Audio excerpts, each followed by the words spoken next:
ভাইয়া লাওস কি man power ছাড়া গেলে কোনো সমস্যা আছে একটু বলবেন? আচ্ছা ভাই, ম্যান পাওয়ার মূলত জিনিসটা কি এটা একটু বুঝেন।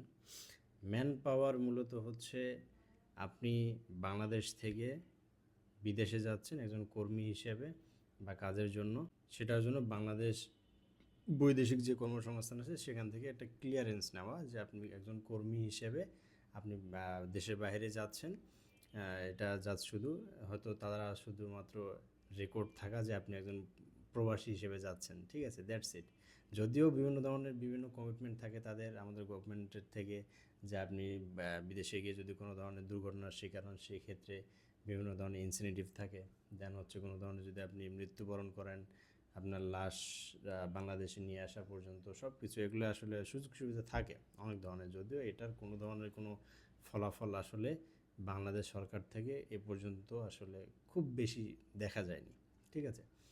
সো এই বিএমইটি বা ম্যান পাওয়ারটা হচ্ছে শুধুমাত্র এটা বাংলাদেশের মধ্যেই সীমাবদ্ধ। এটা যখন বাংলাদেশ এয়ারপোর্ট আপনি ক্রস করবেন, এটা কিন্তু বহির্বিশ্বে কোনো এটা কিন্তু অ্যালাউ না, বা এটা কোনো ধরনের গ্রহণযোগ্যতাও নাই বলা চলে এক কথায়।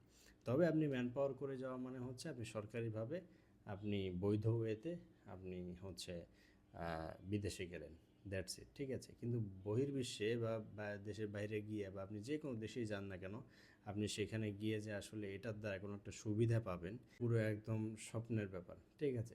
সো এই জন্য আপনারা এই বিষয়গুলো খেয়াল রেখে হচ্ছে আপনার বিদেশ যাবেন।